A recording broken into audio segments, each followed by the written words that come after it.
Presenting the classics of Sam P. Chaladurai. Sam P. Chaladurai அவர்களின் போதனை களஞ்சியத்திலிருந்து.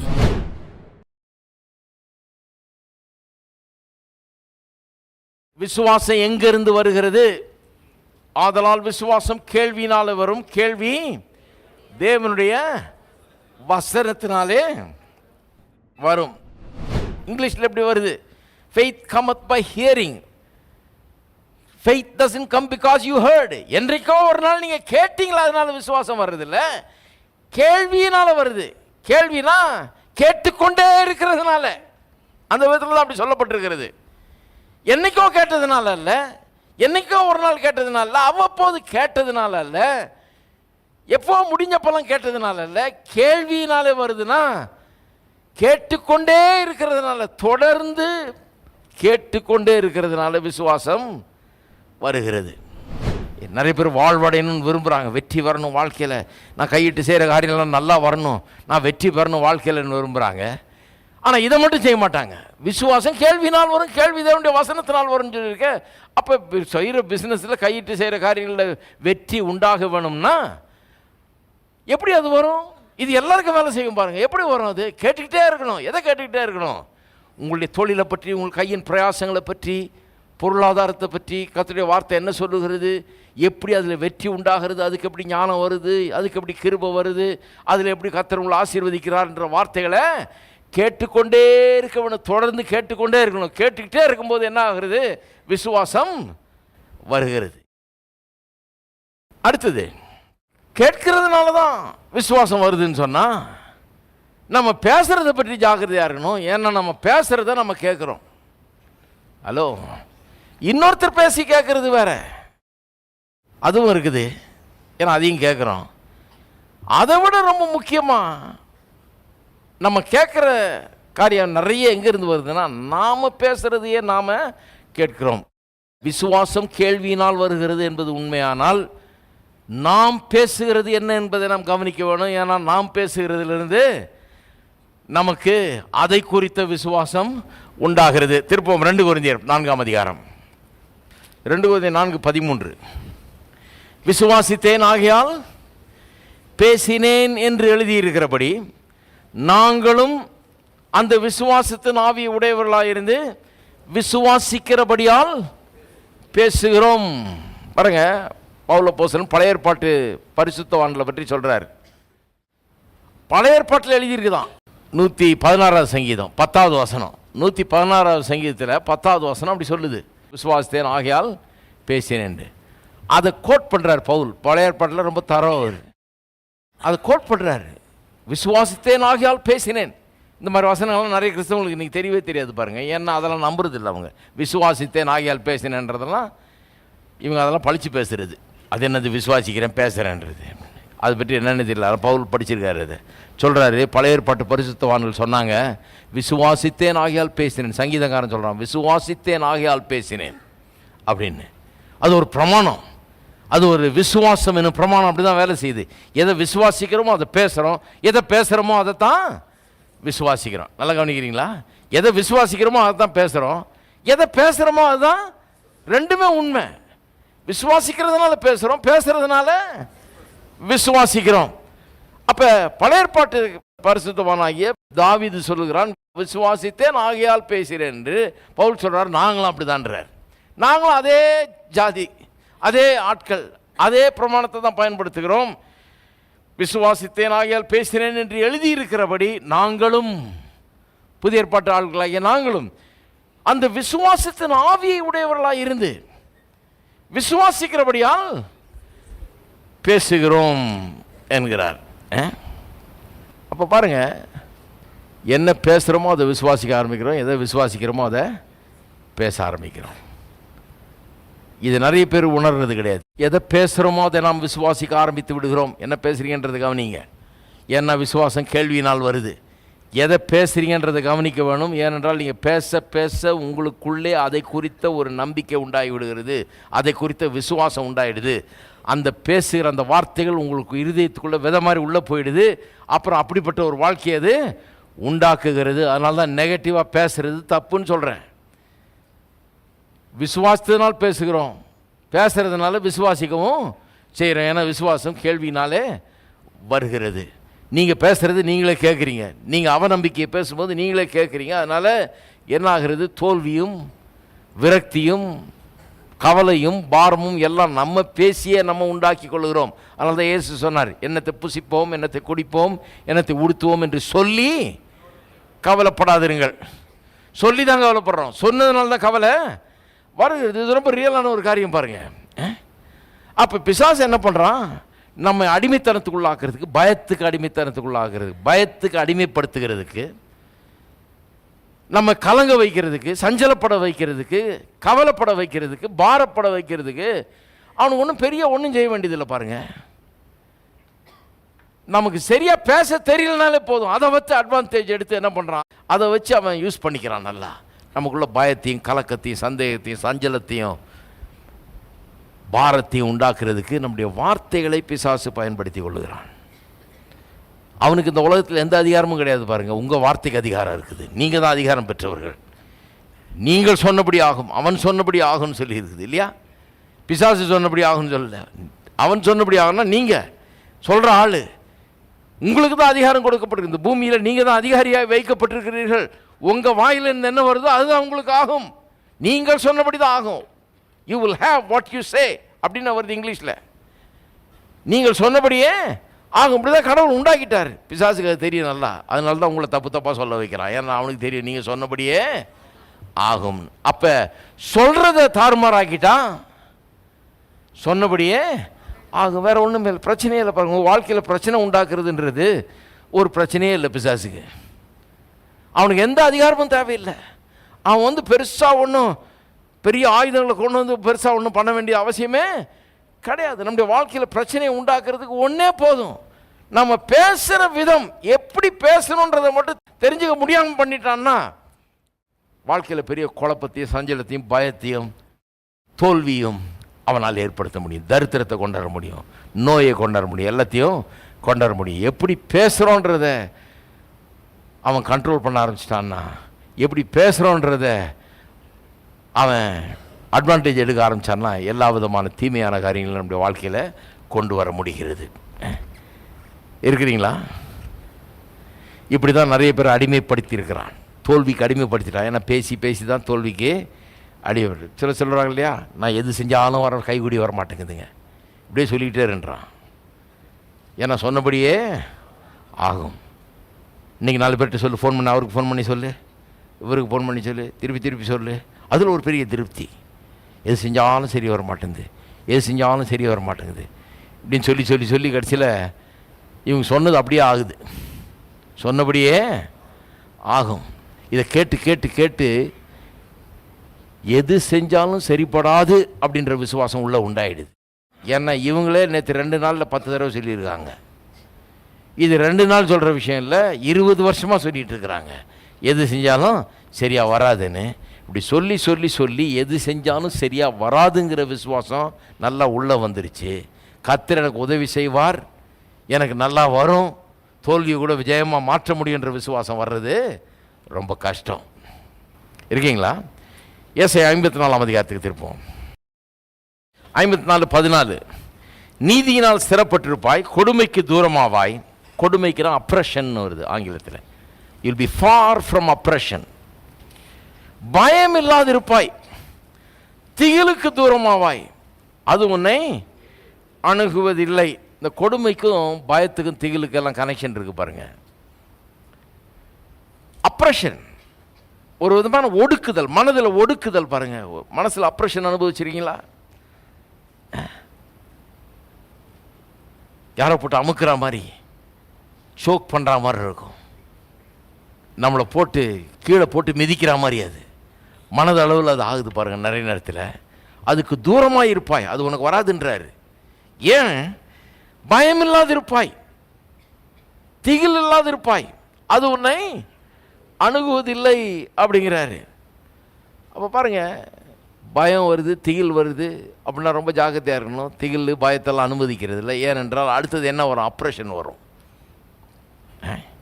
அப்ரஷன்னா கொடுமைப்படுத்தப்படுவீர்கள், மனதளவில் கொடுமைப்படுத்த.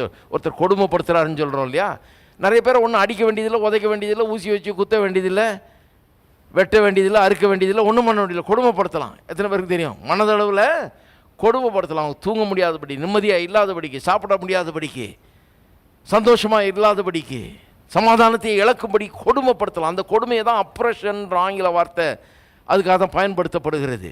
ஒன்றுமே சரீரத்தை தொடாமல் ஒருத்தரை கொடுமைப்படுத்தலாம் பாருங்கள். அப்பேற்பட்ட கொடுமையை நிறைய பேர் அனுபவிக்கிறார்கள். படுத்த தூக்கம் வரல, சாப்பிட்டா உள்ளே இறங்க மாட்டேங்குது, பசியே எடுக்க மாட்டேங்குது, கொடுமைக்குள்ளாகிற சில எண்ணங்கள் அவர்களை கொடுமைப்படுத்துகிறது. பயம், திகில் போன்ற எண்ணங்கள் அவர்களை கொடுமைப்படுத்தி கொண்டிருக்கிறது.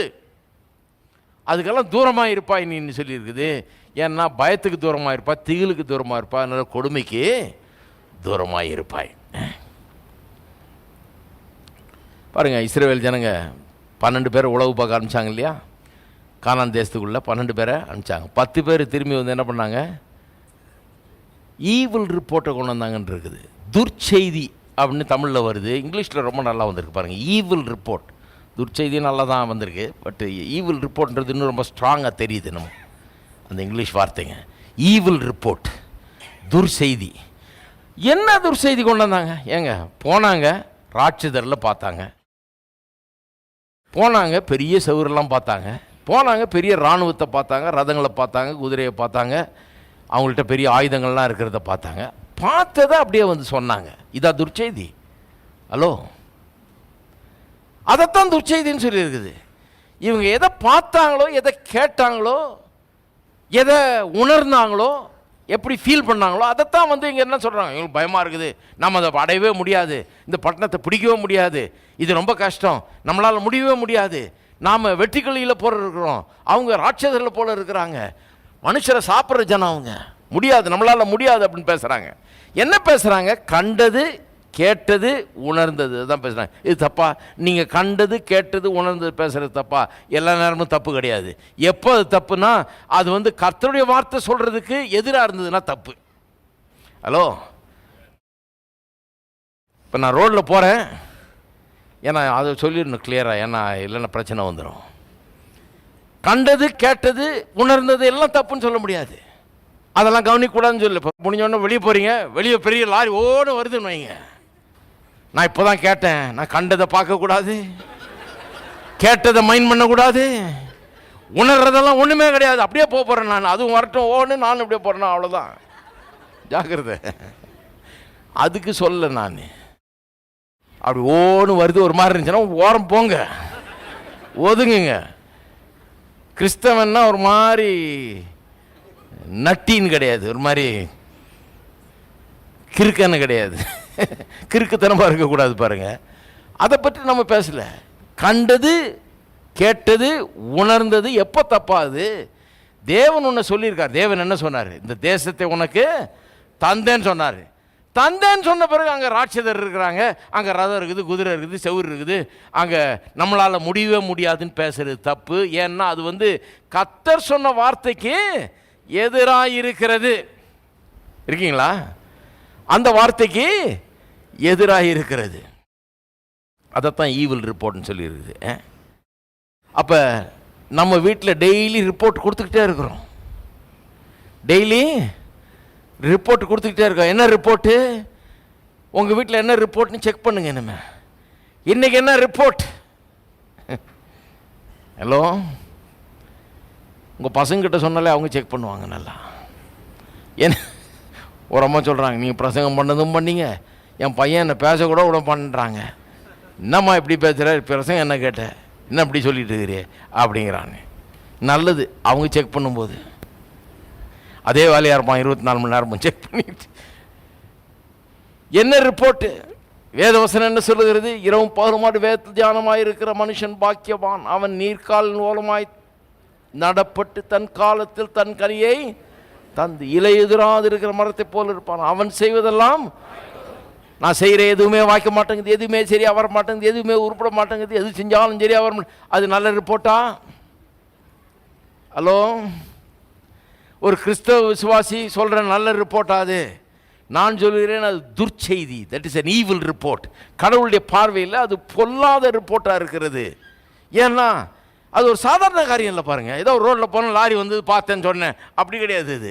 இது என்னன்னா கர்த்தர் சொல்றாரு நீ செய்வதெல்லாம் வாய்க்கணும். கர்த்தர் சொல்றாரு நீர்க்கால் ஓரமாய் நடப்பட்டு தன் காலத்தில் தன் கனியை தருகிற இலை உதிராது இருக்கிற மரத்தை போல நான் இருப்பேன். கர்த்தர் சொல்றாரு. கர்த்தர் சொல்லியிருக்காரு நான் செய்வதெல்லாம் வாய்க்கணும். கர்த்தர் சொல்லியிருக்காரு. அப்ப நான் சொல்றது அதை கேட்ட விதத்தில் இருக்கிற முடிய அதுக்கு எதிரானதாக இருக்கக்கூடாது. அதுதான் ஈவில் ரிப்போர்ட், அதுதான் துர்ச்செய்தி. ஹலோ, துர்ச்செய்தி பேசுனவங்க என்ன நாங்க கானான் தேசத்தை பார்க்கவே இல்லை. அது மட்டும் இல்லை, துர்ச்செய்தி பேசுனதுனால அந்த சந்ததியே அதை நம்பி என்னாச்சு பாருங்க. துர்ச்செய்தி 10 பேர் பேசினா 10 பேர் பேசினதை 30 லட்சம் பேர் நம்பினாங்க. ஹலோ, இந்த 10 பேர் பேசினதை 30 லட்சம் பேர் நம்பினாங்க. நம்பி அதில் 20 வயசுக்கு மேற்பட்ட அத்தனை பேரும் அந்த தலைமுறையினர் அப்படியே வனாந்தரத்திலேயே மடிந்தார்கள், செத்தார்கள். கானான் தேசத்தை பார்க்கவே இல்லை. இருக்கீங்களா? அப்போ நீங்கள் பேசும்போது உங்கள் வீட்டில் எல்லாம் கவனிக்கிறாங்க. ஹலோ, நீங்கள் பார்த்து பாருங்கள், 13ஆம் அதிகாரத்தில் அது சொல்லியிருக்கு துர்ச்செய்தியை கொண்டு வந்தாங்கன்னு. துர்ச்செய்தியை போய் உழவு பார்த்துட்டுன்னு சொல்கிறாங்க. 14ஆம் அதிகாரம் வாசித்து பாருங்கள், எண்ணாகமத்தில் 14ஆம் அதிகாரம் துவக்கத்தில் வாசித்து பாருங்கள். எல்லா ஜனங்களும் ஓன்னு கூப்பாடு போட்டு அழுதார்கள்னு இருக்குது. உங்கள் வீட்டில் அப்படி கூப்பாடு போட்டு அழணுமா? தான் சொல்லியிருக்கேன் இல்லையா, ஒரு தாப்பன் சொல்கிறார் பையன்கிட்ட சைக்கிள் வாங்கி கொடுன்னு சொன்னதுக்கு, சின்ன பையன் சைக்கிள் பிறந்த நாளைக்கு வேணுன்றான். அவர் சொல்கிறாரு, உங்கள் அப்பா என்ன டாட்டாவா பிர்லாவா? முதல்ல தெரிஞ்சுக்கோ உங்கள் அப்பா ஒரு ஏழைன்னு. அப்படியே பாருங்கள், அந்த பையன் முகம், நல்லா இருந்த முகம் அப்படியே மாறிச்சு, அப்படியே இருள் அடைஞ்சது பாருங்கள், மறக்கவே முடியாது. நல்ல சின்ன பையன் பாருங்கள், 8-10 வயசுக்குள்ளே தான் இருக்கும். அவ்வளோ நல்லா இருந்த முகம் அப்படியே இருள் அடைஞ்சது. அவனுக்கு என்ன விளங்குச்சின்னு தெரியல, ஆனால் ஏதோ ஒன்று விளங்கிருச்சு. அப்பா ஏழை, அதனால் அதெல்லாம் வாங்கி தர முடியாது. அவன் முகம் இருள் அடைஞ்சது மட்டும் இல்லை, மனைவி முகத்தை பார்க்கணும், மாமியார் முகத்தை பார்க்கணும், எல்லாம் நிற்கிறாங்க. இவர் அனௌன்ஸ்மெண்ட் பண்ணுறாரு வீட்டில், நான் என்ன டாட்டாவா பிர்லாவா? அப்பா ஒரு ஏழை, அது ஞாபகம் வைத்துக்கப்பா. மனப்பாடம் பண்ணிக்க சொல்கிறாரு. இதை எழுதி வச்சு படிக்க சொல்கிறாரு. தினந்தோறும் அதை யோசித்து பார்க்க சொல்கிறார். தேவையா இது? ஏன் அப்படி பேசுகிறான்னு சொல்ல, நீங்கள் பிரசங்க யார், நீங்கள் எதையோ ஒன்று சொல்லிட்டு போவீங்க. நாங்கள் ரியாலிட்டி பேசுகிறோம். ரியாலிட்டி இவர் சொல்கிறது கதையல்லவா, அது நிஜம். நான் வந்து கதையை சொல்லினுக்கிறேன், நான் பிரசங்க யார்? நான் ஜனே வாங்கித்தாருன்னு சொல்கிறேன். நான் வாங்கி தரேன்னு சொல்ல வேண்டியதில்லை, பொய் சொல்ல உடனே நான் என்ன சொல்கிறேன், கர்த்தரால் கூடாத காரியம் ஒன்றும் இல்லை. கர்த்தரை நம்புப்பா, ஜெபம் பண்ணுப்பா, கடவுள் நமக்கு செய்வார். கடவுளால் கூடாத காரியம் ஒன்றும் இல்லைன்னு வாய வரமாட்டேங்குது. அப்புறம் ஞாயிற்றுக்கிழமை தோறும் கோயிலுக்கு போய் என்ன பிரயோஜனம்? ஹலோ, பைபிளை தூக்கிட்டு முதல்ல ஆள நிற்பார். ஹல்லேலூயா, ஸ்தோத்திரம். ஆனால் வார்த்தை மட்டும் பாருங்க எப்படி உள்ள.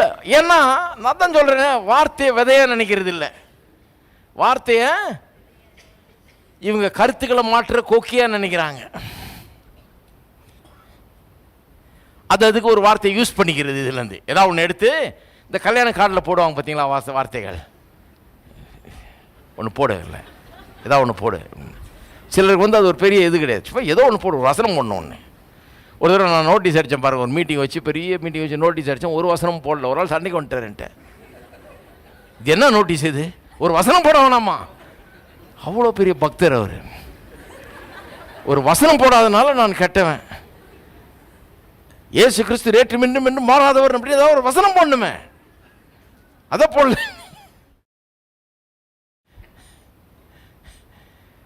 வசனம் வந்து இது போஸ்டரில் போடுறதுக்கு, செவுத்தில் மாட்டுறதுக்கு, கார்டில் போடுறதுக்கு, அதுக்கு தான் வசனமா ஒழிய உள்ளத்தில் விதைக்கிறதுக்கு இல்லை. நான் வந்து நம்புகிறேன், உள்ளத்தில் விதைக்கிறது அது விதை.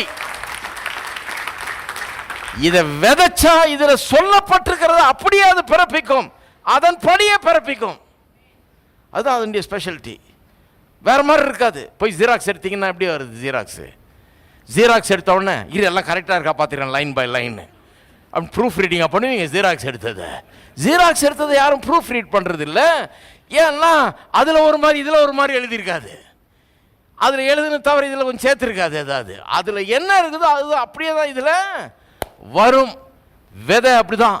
அந்த விதை தன் ஜாதியின்படி பிறப்பிக்கக்கூடியதாக கர்த்தர் உண்டு பண்ணி இருக்கிறார். அது நல்லது என்று கண்டார். வசனமாகிய விதையும் அதாவது தன் ஜாதியின்படி தான் பிறப்பிக்கும். ஹலோ, ஒருத்தர் சொல்றார் பரிசுத்தாவியை கேட்டால் ஜாகிரதையார், சில நேரத்தில் அசுத்தாவி கூட வரும். அட கடவுளே, அது தன் ஜாதியின்படி தான் பிறப்பிக்கும். சுகத்தின் வசனம் சுகவீனத்தை பிறப்பிக்காது, சுகத்தை தான் பிறப்பிக்கும். பொருளாதார வாழ்வை குறித்த வசனம் தரித்திரத்தை பிறப்பிக்காது. எதை பிறப்பிக்கும்? பொருளாதார வாழ்வைத்தான் பிறப்பிக்கும். வெற்றியை குறித்த வசனம் தோல்வியை பிறப்பிக்காது, வெற்றியை தான் பிறப்பிக்கும். ப்ரூஃப் ரீட் பண்ண வேண்டியதில்லை. இதில் என்ன இருக்கோ அப்படியே பிறப்பிக்கும். அப்படியே ஜீராக்ஸ் காப்பியாத உண்டாக்கும்.